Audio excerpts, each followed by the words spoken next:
जय हिंद दोस्तों। आज रवीश कुमार जी सुबह से ट्रेंड कर रहे हैं। जाहिर सी बात है, उन्होंने एक फेसबुक पोस्ट किया है वैक्सीन के ऊपर, जिसको कि लेकर लोग उनकी कड़ी आलोचना कर रहे हैं। लेकिन राजदीप सरदेसाई की इस प्रसिद्धि के बीच में हमको बिल्कुल नहीं भूलना चाहिए हमारे प्यारे एक और पत्रकार जो कि भारत में विख्यात हैं अपनी भयंकर पत्रकारिता के लिए। उनका नाम है राजदीप सरदेसाई। अपने मुंह से कई बार स्वीकार कर चुके हैं कि पार्लियामेंट के ऊपर जब अटैक हुआ था तब किस तरीके से एक गिद्ध की निगाह रखे हुए थे उसके ऊपर और खाना छोड़कर उसके पीछे पीछे दौड़ गए थे। अब राजदीप सरदेसाई समय समय पर ट्विटर को मनोरंजन का कुछ ना कुछ साधन देते ही रहते हैं, बिल्कुल भी कहीं से कहीं तक पीछे नहीं हटते। अब ऐसे में गाजियाबाद के लोनी में जो घटना हुई, जिसमें एक बुजुर्ग शख्स की दाढ़ी काटी गई और ये आरोप लगाया गया कि जय श्री राम ना बोलने के कारण उनके साथ ये व्यवहार किया गया था, उस वीडियो को और उस न्यूज़ को काफ़ी ज़्यादा फैलाया गया। वो एक बहुत बड़ा मामला बन गया, जिस मामले में फिर ट्विटर के अलावा राणा अयूब, स्वरा भास्कर और कई सारे लोगों के ऊपर, आल्ट न्यूज़ के जो जुबैर भाई साहब हैं उनके भी ऊपर FIR डली। तो ये मामला काफ़ी ज़्यादा बढ़ गया था और योगी सरकार ने इसमें बहुत तुरंत त्वरित कार्रवाई जिसको हम कहते हैं वो दिखाई थी, क्योंकि दरअसल ये एक फेक न्यूज़ को फैलाने वाला मामला था और एक ऐसी चीज़ को कम्युनल एंगल देने की कोशिश की गई थी इसमें, जो कि बहुत ही ज़्यादा एडवर्स इफेक्ट दे सकता था। तो इसलिए इस मामले में बहुत जल्दी कार्रवाई की गई। अब जब ये पूरा मामला हुआ और आखिरी में ट्विटर के ऊपर भी कार्रवाई की गई, FIR डाली गई, जैसा कि अभी सुनने में आया है, खबर आई है, बल्कि सुनने में क्या है कि जो ट्विटर के MD हैं इंडिया के, महेश्वरी जी, उनको भी समन भेजा गया है पूछताछ के लिए। तो ऐसे में एक बहुत बड़ा सवाल उठ रहा था कि ट्विटर को जो एक सेफ हार्बर दिया हुआ है, कहना चाहिए कि उसके ऊपर कोई कानूनी कार्रवाई नहीं होगी। यदि अगर मान लीजिए आप आके ट्विटर के ऊपर कुछ लिख देते हैं तो कार्रवाई आपके ऊपर होगी, ना कि ट्विटर के ऊपर होगी, क्योंकि वो एक थर्ड पार्टी है, सिर्फ एक प्लेटफॉर्म प्रोवाइड कर रहा है एंड उसके अलावा कुछ भी नहीं कर रहा। ये था। तो लोगों का सवाल ये था कि भाई क्या ट्विटर अभी भी ऐसा ही है? तो इसके ऊपर हमारे IT मिनिस्टर जो है रविशंकर प्रसाद जी, उन्होंने ट्वीट करते हुए पूरी बात क्लियर करी। उन्होंने बताया कि भाई क्योंकि ट्विटर भारत की बनाई हुई पॉलिसीज़ के साथ कंप्लाई करने में नाकाम रहा है, इसलिए वो चीज़ उसकी ख़त्म हो रही है। अब इसी ट्वीट के ऊपर जवाब देते हुए राजदीप सरदेसाई फंस गए और लोगों ने यहाँ पर उनको घेर लिया। देखिए क्या होता है, आप जब बगैर सोचे समझे कोई चीज़ कर देते हैं तो आप वहाँ पर फंस जाते हो। आपने यहाँ पर रविशंकर प्रसाद जी का जो ट्वीट किया था, मैं आपको पढ़ के बताता हूँ, आपको दिख रहा है कि IT minister Ravishankar Prasad goes on Twitter to slam Twitter. मतलब हमारे जो IT मिनिस्टर हैं वो ट्विटर पे ही जाके ट्विटर को गाली दे रहे हैं, ये इन्होंने कहा, स्लैम कर रहे हैं, जो भी ठीक है। तो अब बात हो गई है कि भाई ये कह रहे हैं कि भाई आपके पास तो कोई और प्लेटफॉर्म है ही नहीं, सीधी बात। दूसरी बात, पहली बात तो ये कि कू है, मेरा जो ये हैंडल इंस्टाग्राम का वही मेरा उसका भी है। तो यहाँ पर राजदीप सरदेसाई जी ने ऐसी बात कह दी और वो वहाँ पर आके बुरी तरीके से फंस गए। अब यहाँ पे राजदीप को उनके जो चाहने वाले लोग हैं, जो कि उनकी बातों का बिल्कुल वेट करते रहते हैं, उन लोगों ने यहाँ पर राजदीप को एकदम तरीके से घेरना शुरू कर दिया और बताना शुरू कर दिया कि भाई क्या कर रहे हो तुम, ठीक है। अब इसके लिए हमको चलना पड़ेगा ट्विटर की तरफ, जिससे कि हम देख सकें कि इसके ऊपर क्या रिएक्शन निकल कर लोगों के सामने आए, क्योंकि राजदीप सरदेसाई अपने आप में बहुत विख्यात पत्रकार हैं। तो देखिए, ये वो ट्वीट है जो उन्होंने किया था, IT minister Ravishankar Prasad goes on Twitter to slam Twitter. इसके बाद लोगों के जवाब आने शुरू हुए, हम वो देखेंगे।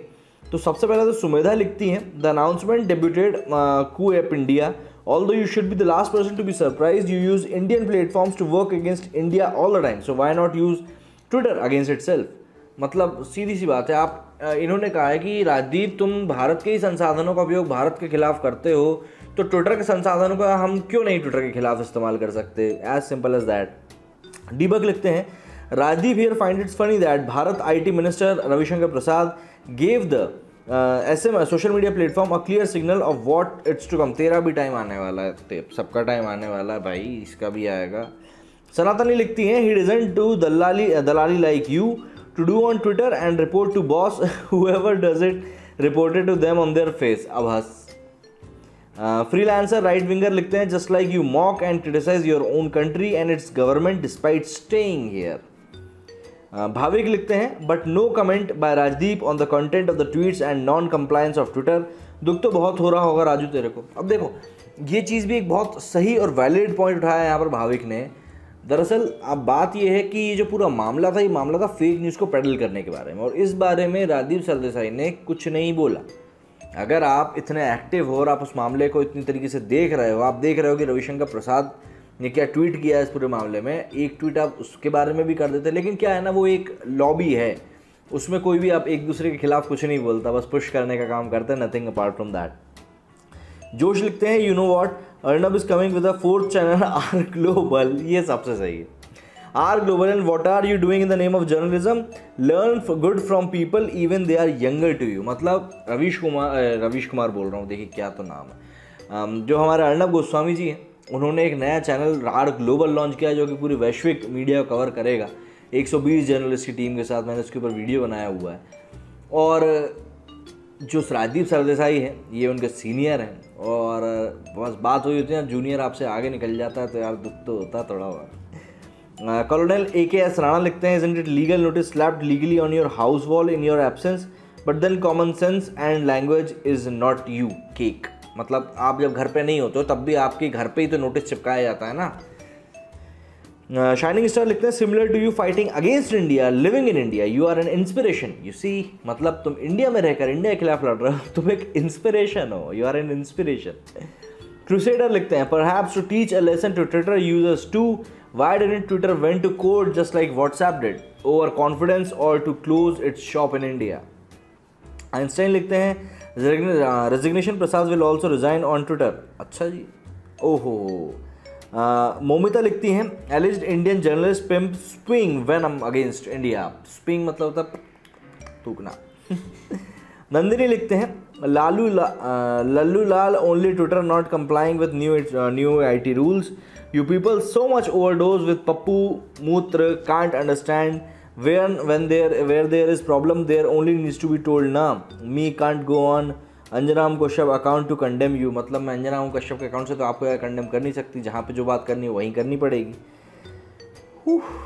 देवजनी लिखते हैं, as long as Twitter operates in India it's a subset of India, if a bad cat enters the house and meows at the house lord may treat it as he wishes, Twitter is using India's net line not the reverse, ministers may reprimand Twitter anywhere in India. वैसे अधिकतर लोग जो हैं, भारत से जुड़े हुए लोग जो हैं, वो लोगों ने कू ऐप का यूज़ करना शुरू कर दिया है अपनी बात को रखने के लिए।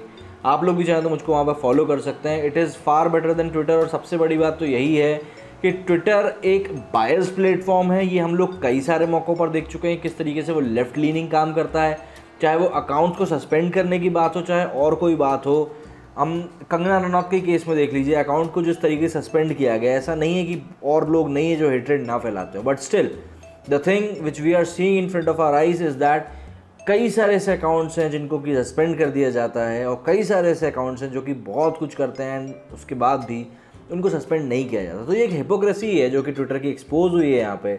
But still the thing is, आप अगर इंडिया में ऑपरेट कर रहे हो तो आपको इंडिया की शर्तें तो माननी ही पड़ेंगी ना। अगर आप मेरे घर में किराएदार हो तो आपको मेरे तरीके से रहना पड़ेगा, मतलब आप अपने तरीके से तो इस चीज़ में रह ही नहीं सकते। सबसे बड़ी बात तो यही है। And still if you are thinking about something else तो आपके लिए परेशानी है बॉस। अब राजदीप सरदेसाई को यहाँ पर पब्लिक ने समझा तो बहुत अच्छे से दिया है, पर मुद्दा वही आ जाता है कि भाई क्या राजदीप सरदेसाई समझ पाएंगे या दोबारा कुछ दिनों बाद ट्विटर पर अपनी कोई एक नई रंगारंग कलाकारी लेकर सामने आएंगे। आपका क्या सोचना है इस पूरे विषय के ऊपर मुझे कमेंट करके ज़रूर बताइएगा, क्योंकि आपकी राय मायने रखती है। मेरे इस वीडियो में फिलहाल इतना ही। जय हिंद, जय भारत।